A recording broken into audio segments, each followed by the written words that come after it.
Hi friends, welcome back to my YouTube channel. So time already night 10:20 ಬೆಳಿಗ್ಗೆ 11 ಗಂಟೆಗೆ start ಮಾಡಿದ್ದೆ. ಇವತ್ತು ಭಾನುವಾರ ಬೆಳಿಗ್ಗೆ ಯಾರು ಅಷ್ಟೊತ್ತು ಹೋಗಲ್ಲ ಅಂತ 11 ಗಂಟೆಗೆ ಡ್ಯೂಟಿ ಸ್ಟಾರ್ಟ್ ಮಾಡಿದ್ದು. 11 ಗಂಟೆಗೆ ಮನೆಯಿಂದನೇ ಪಿಕಪ್ಪು. ಸೊ ಮನೆ ಹತ್ರನೇ ಪಿಕಪ್ ಮಾಡಿಕೊಂಡು ಹೋಗಿದ್ದೆ. ಇವತ್ತು ಡ್ಯೂಟಿಗಳು ಆಗಿದೆ ಚೆನ್ನಾಗಿ. ಸೊ 9 ಟ್ರಿಪ್ ಮಾಡಿದ್ದೀನಿ ಇವತ್ತು. 9 ಟ್ರಿಪ್ಪು ತೋರಿಸ್ತೀನಿ ನಿಮಗೆ ಎಲ್ಲದ್ರದ್ದು ಡ್ಯೂಟೀಸು, ಎಲ್ಲೆಲ್ಲಿ ಹೋಗಿದ್ದೀನಿ ಏನು ಅಂತ. ಚೆನ್ನಾಗಾಯ್ತು ಇವತ್ತು, ಟ್ರಾಫಿಕ್ಕು ಕಮ್ಮಿ ಇತ್ತು. ಸೊ ನೋಡಿ, ಬೆಳಿಗ್ಗೆ ಅಪಾರ್ಟ್ಮೆಂಟಿಂದನೇ ಸಿಕ್ತು ಯಲಹಂಕಗೆ, RMZ ಮಾಲ್ಗೆ. ಸೊ ಮತ್ತೆ ಇಲ್ಲಿಂದಾನೆ ಯಲಹಂಕದಿಂದ ಹೆಬ್ಬಾಳ ಸಿಕ್ತು. ನೆಕ್ಸ್ಟು ಹೆಬ್ಬಾಳದಿಂದ ಕ್ಯಾನ್ಸಲ್ ಆಯಿತು ಒಂದು ಡ್ಯೂಟಿ, ಯಾಕಂದ್ರೆ ಅದು ಪಿಕಪ್ಪು ತುಂಬ ಲಾಂಗ್ ಇತ್ತು. ಅಲ್ಲಿ ಹೆಬ್ಬಾಳ ಸಂದಿ ಏರಿಯಾಗಳು ಹೋಗೋಷ್ಟೊಳಗಡೆ ಆಲ್ಮೋಸ್ಟು ಇನ್ನೇನು ಹತ್ತತ್ರ ಹೋಗಿದ್ದೆ, ಕ್ಯಾನ್ಸಲ್ ಆಯ್ತಿಲ್ಲ. ಆ್ಯಕ್ಚುಲಿ ಇದು ಬಂದ್ಬಿಟ್ಟು ಹೋಗಿ ಸ್ಪಾಟಲ್ಲಿ ನಿಂತ್ಕೊಂಡು ಕ್ಯಾನ್ಸಲ್ ಮಾಡಿದ್ದೀನಿ ನಾನೇ, ಕಸ್ಟಮರ್ ಎಷ್ಟೊತ್ತಾದರೂ ಬರಲಿಲ್ಲ ಅಂತ. ನೆಕ್ಸ್ಟ್ ಇನ್ನೊಂದು ಬಂದ್ಬಿಟ್ಟು ಪ್ರೀಮಿಯರ್ ಕಸ್ಟಮರ್ದು ಹೋಗ್ತಾ ಇದ್ದೆ ಪಿಕಪ್ ಆಲ್ಮೋಸ್ಟ್ ಒಂದು 3.5 ಕಿಲೋಮೀಟರ್ ಏನೋ ಇತ್ತು. ತುಂಬ ಸಂದಿ ಜಾಗ ಹೋಗ್ತಾ ಇದ್ದೆ, ಕ್ಯಾನ್ಸಲ್ ಆಯ್ತದು. ಸೊ ಡ್ಯೂಟಿ ಬಂತು, ಇನ್ನೊಂದು ಪಿಕ್ ಮಾಡಿದ್ದೀನಿ ಇವಾಗ. ನೋಡಿ ಹಿಂಗೆ ಕ್ಯಾನ್ಸಲ್ ಮಾಡಿದ್ರೆ, ಪಿಕ್ ಮಾಡಾದ್ಮೇಲೆ ಕ್ಯಾನ್ಸಲ್ ಮಾಡ್ತಾರೆ. ಅದು ಏನು ಮಾಡಿರ್ತೀವೋ ಗೊತ್ತಿಲ್ಲ ನಾವು ಅವ್ರಿಗೆ, ಕ್ಯಾನ್ಸಲ್ ಮಾಡೋವಂಥದ್ದು. ಮತ್ತು ಬುಕ್ ಏನಕ್ಕೆ ಮಾಡ್ತಾರೋ ಪಿಕ್ ಮಾಡಿದ್ಮೇಲೆ ಅದು ಗೊತ್ತಿಲ್ಲ. ಕಸ್ಟಮರ್ ಕ್ಯಾನ್ಸಲೇಷನ್ ಚಾರ್ಜಸ್ ಕೊಟ್ಟಿದ್ದಾನೆ ಇದ್ರದ್ದು. ಸೊ ನೆಕ್ಸ್ಟ್ ಬಂದ್ಬಿಟ್ಟು HPCS ಲೇಔಟಿಂದ ಅಲ್ಲೊಂದು ಕ್ಯಾನ್ಸಲ್ ಆಯಿತು. ಕಸ್ಟಮರ್ ಬುಕ್ ಮಾಡಿಬಿಟ್ಟು ಕ್ಯಾನ್ಸಲ್ ಮಾಡಿಕೊಂಡ್ರು, ಹೋಗೋದು ಲೇಟ್ ಆಯಿತು ಅಂತ. ನೆಕ್ಸ್ಟು ನಾರಾಯಣ ಲೇಔಟ್ ಲಿಂಗರಾಜಪುರಮಿಂದ MS ರಾಮಯ್ಯ ಹಾಸ್ಪಿಟ್ಲಿಗೆ ಒಂದು ಸಿಕ್ತು, ಅದಾಯ್ತು, ಅದನ್ನು ಡ್ರಾಪ್ ಮಾಡಿದೆ. ನೆಕ್ಸ್ಟ್ ಮತ್ತು ದಿವಾನ್ರಪಾಳ್ಯದಿಂದ ದೊಡ್ಡಬಳ್ಳಾಪುರ ಮೇನ್ ರೋಡು ಸಿಂಗನಾಯಕನಹಳ್ಳಿಗೆ ಒಂದು ಸಿಕ್ತು, ಅದು ಅಪಾರ್ಟ್ಮೆಂಟ್ಗೆ, ಅದು ಡ್ರಾಪ್ ಮಾಡಿದೆ. ಮತ್ತು ಅಲ್ಲಿಂದನೇ ಅಂದರೆ ಇನ್ನೊಂದು ಅಪಾರ್ಟ್ಮೆಂಟಿಂದ ಮೆಜೆಸ್ಟಿಕ್ ಬಸ್ ಸ್ಟಾಪ್ ಸಿಕ್ತು, ಮೆಜೆಸ್ಟಿಕ್ ಡ್ರಾಪ್ ಮಾಡಿದೆ. ಆಮೇಲೆ ಇನ್ನೊಂದು ಏನು ಹೇಳಬೇಕು ಅಂದರೆ, ಮೆಜೆಸ್ಟಿಕ್ಕಲ್ಲಿ ಏನಾಗ್ತಿದೆ ಅಂದರೆ ಗಾಡಿಗಳು ನಿಲ್ಲಕ್ಕೆ ಬಿಡಲ್ಲ ಬಸ್ ಸ್ಟಾಪಲ್ಲಿ. ಅದು ಯಾಕೆ ಅಂತ ನನಗೂ ಗೊತ್ತಿಲ್ಲ. ಈ ಆಟೋದವ್ರು ಇದ್ದಾರಲ್ಲ, ಅವ್ರ ಆಟೋಗಳು ಮಾತ್ರ ನಿಂತ್ಕೊಂಡು, ಅವ್ರ ಆಟೋ ಮಾತ್ರ ರೋಡ್ ತುಂಬ ನಿಲ್ಸಿರ್ತಾರೆ ಮೆಟ್ರೋ ಸ್ಟೇಷನ್ ಹತ್ರ. ನಾವು ಕಾರ್ಗಳು ನಿಲ್ಲಿಸ್ಬಿಟ್ರೆ ಜಗಳ ಆಡೋಕ್ಕೆ ಬಂದುಬಿಡ್ತಾರೆ. ಅದು ಏನು ಮಾಡಿರ್ತೀವೋ ನಾವು ಗೊತ್ತಿಲ್ಲ. ಏನು ಅವ್ರ ಡ್ಯೂಟಿ ಕಿತ್ಕೊಂಡು ಹೋಗ್ಬಿಡ್ತೀವಲ್ಲ, ಅವ್ರ ಥರ ಹೋಗಿ ಕಸ್ಟಮರ್ ಹತ್ರ ನಿಂತ್ಕೊಳ್ತೀವ, ಬನ್ನಿ ಅಂದ್ಕೊಂಡು. ನಾವು ಬುಕ್ಕಿಂಗ್ ಬಿದ್ದರೆ ನಾವು ಮಾಡ್ತೀವಿ, ಇಲ್ಲ ಅಂದರೆ ಇಲ್ಲ. ಅದಕ್ಕೆ ಯಾಕೆ ಆ ಥರ ಮಾಡ್ಕೊಂಡು ಬಡ್ಕೊಂಡು ಸಾಯ್ತಾರೋ ಗೊತ್ತಿಲ್ಲ. ಗಾಡಿ ನಿಲ್ಲಕ್ಕೆ ಬಿಡಲ್ಲ. ಅಲ್ಲಿ ಒಂದು 10 ಜನ ಬಂದುಬಿಡ್ತಾರೆ ಮೈ ಮೇಲೆ ಏನಾರು ಮಾತಾಡ್ಬಿಟ್ರೆ ಅಲ್ಲಿ. ಸೊ ಆ ಥರ ಇರೋದು. ಅದು ಏನಕ್ಕೆ ಹಂಗೆ ಮಾಡ್ತಾರೋ ಏನೋ ನನಗೂ ಗೊತ್ತಿಲ್ಲ. ಅಷ್ಟು ಪ್ರಾಬ್ಲಮ್ಮು ಗಾಡಿ ನಿಲ್ಸೋಕ್ಕೆ. ಮತ್ತೆ ಸುತ್ತ ಹಾಕೊಂಡು ಎಲ್ಲೋ ಹೋಗಿ ನಿಲ್ಸ್ಕೋಬೇಕು ನಾವು. ಅಲ್ಲೆಲ್ಲೋ ನಿಲ್ಸ್ಕೊಂಡು ಮತ್ತೆ ಟ್ರಿಪ್ ಬಂದಾಗ ಓಡ್ ಬರಬೇಕು.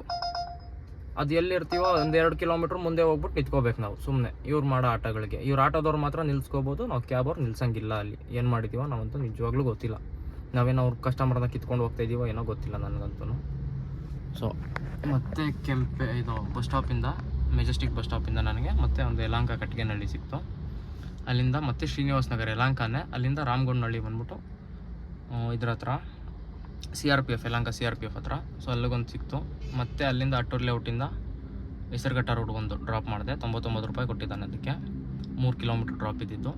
ಸೊ ಇವತ್ತು 8 ಟ್ರಿಪ್ ಕಂಪ್ಲೀಟ್ ಆಗಿರೋದಕ್ಕೆ 300 ರೂಪಾಯಿ ಇನ್ಸೆಂಟಿವ್ ಕೊಟ್ಟಿದ್ದಾನೆ. ಸೊ ನಾಳೆದು ತೋರಿಸ್ತಾ ಇದ್ದಾನೆ, ನಾಳೆ ಮತ್ತೆ 8 ಟ್ರಿಪ್ ಕಂಪ್ಲೀಟ್ ಮಾಡಿದ್ರೆ 350 ರೂಪಾಯಿ ಇನ್ಸೆಂಟಿವ್ ಕೊಡ್ತಾನೆ.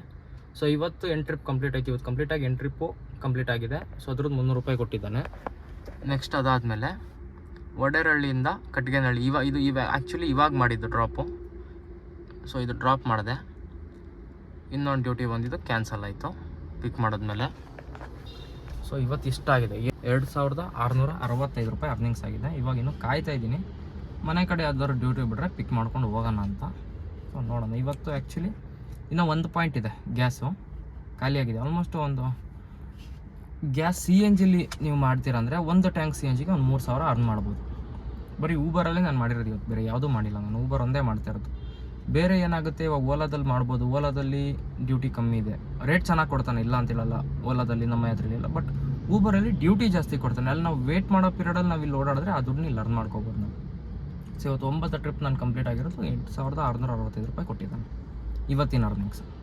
ಬೆಳಗ್ಗೆಯಿಂದ ವೀಡಿಯೋ ಮಾಡೋಕ್ಕಾಗಿಲ್ಲ, ಸೊ ಇವಾಗಲೇ ಎಲ್ಲ ವೀಡಿಯೋ ಮಾಡಿಬಿಟ್ಟು ಹಾಕ್ತಾಯಿದ್ದೀನಿ. ನೋಡೋಣ, ಇನ್ನೂ ಒಂದು ಟ್ರಿಪ್ ಸಿಕ್ತು ಅಂದರೆ ಮಾಡ್ಕೊಂಡು ಮನೆಗೆ ಹೋಗೋದು, ಇಲ್ಲಾಂದರೆ ಹಂಗೆ ಮನೆಗೆ ಹೋಗ್ತೀವಿ. ಫ್ರೆಂಡ್ಸ್, ಮತ್ತೆ ಒಂದು ಡ್ಯೂಟಿ ಸಿಕ್ತು. ಆ್ಯಕ್ಚುಲಿ 7 ಕಿಲೋಮೀಟ್ರ್ ಇತ್ತು ಪಿಕಪ್ಪು. ಆದರೂ ಹೋದೆ, ಯಾಕಂದರೆ ಮನೆ ಕಡೆನೇ ಇದ್ದಿದ್ದು ಡ್ಯೂಟಿ, ಪ್ರೀಮಿಯರ್ ಡ್ಯೂಟಿ ಅದು. ಸೊ ಮನೆ ಕಡೆ ನಮ್ಮ ಮನೆಯಿಂದ ಒಂದು 7 ಕಿಲೋಮೀಟ್ರ್ ಹಿಂದೆ ಇತ್ತು. ಒಂದವೆ ಅಂತ ಹೋಗಿ ಪಿಕ್ ಮಾಡ್ಕೊಂಬಂದು ಡ್ರಾಪ್ ಮಾಡಿಬಿಟ್ಟು ಕಸ್ಟಮರ್ನ ಇವಾಗ ಹೋಗ್ತಾ ಇದ್ದೀನಿ ಮನೆಗೆ. ಸೊ ಇವತ್ತಿನ ಅರ್ನಿಂಗ್ಸ್ ಬಂದ್ಬಿಟ್ಟು 2927 ರೂಪಾಯಿ ಇವತ್ತಾಗಿರೋ ಅರ್ನಿಂಗ್ಸು. ಸೊ ಇವತ್ತು ಸಂಡೇ, ಆ್ಯಕ್ಚುಲಿ ಸಂಡೇ ಅರ್ನಿಂಗ್ಸ್ ಬಂದ್ಬಿಟ್ಟು 2927 ರೂಪಾಯಿ. 700 ರೂಪಾಯಿ ಗ್ಯಾಸ್ ಹೋಗಿದೆ. ಎಕ್ಸಾಕ್ಟಾಗಿ 1 ಟ್ಯಾಂಕ್ ಖಾಲಿ ಆಯ್ತು. 3 ಪಾಯಿಂಟ್ ಇತ್ತು ಆ್ಯಕ್ಚುಲಿ ನಾನು ಬೆಳಿಗ್ಗೆ ಫಸ್ಟ್ ಡ್ಯೂಟಿ ಪಿಕ್ ಮಾಡಿದಾಗ. ಸೊ ಈಗ ಮತ್ತೆ ಅಲ್ಲಿ ರೀಫಿಲ್ ಮಾಡಿಸಿದ್ದೆ, ಇವಾಗಲೂ 3 ಪಾಯಿಂಟ್ ಇದೆ. ಸೊ ಅಂದರೆ 1 ಟ್ಯಾಂಕ್ ಎಕ್ಸಾಕ್ಟಾಗಿ ಖಾಲಿ ಆಗಿದೆ. 700 ರೂಪಾಯಿ ಗ್ಯಾಸ್ ಹೋಯ್ತು. ಇನ್ನು 2200 ರೂಪಾಯಿ ಇವತ್ತಿನ ಅರ್ನಿಂಗ್ಸ್. ಆ್ಯಕ್ಚುಲಿ ನಾನು ಗ್ಯಾಸ್ ಖರ್ಚು ಬಿಟ್ಟು ಹೇಳೋದಾದರೆ 2227 ರೂಪಾಯಿ ಇವತ್ತಿನ ಅರ್ನಿಂಗ್ಸ್ ಆಗಿರೋದು. ಟಿಪ್ಸ್ ಎಲ್ಲ ಸೇರಿ 3000 ಕಂಪ್ಲೀಟ್ ಆಗಿದೆ. ಕಸ್ಟಮರ್ ಇವಾಗ ಇಲ್ಲೊಂದು 345 ಆಗಿರುತ್ತೆ, 350 ಮಾಡಿರ್ತಾರೆ. ಸೊ ಅದರ ಟಿಪ್ಸ್ ಎಲ್ಲ ಸೇರಿಸ್ಬಿಟ್ಟು 3000 ಆಗಿದೆ ಇವತ್ತಿಂದು. ಸೊ ಓಕೆ ಫ್ರೆಂಡ್ಸ್, ಬಾಯ್. ಇವತ್ತಿಂದ ಇಷ್ಟು ಮುಗೀತು ವಿಡಿಯೋ. ಮತ್ತೆ ನಾಳೆ ಮಾಡ್ತೀನಿ. ನಾಳೆ ಎಷ್ಟಾಗುತ್ತೆ ನೋಡೋಣ ಅರ್ನಿಂಗ್ಸು.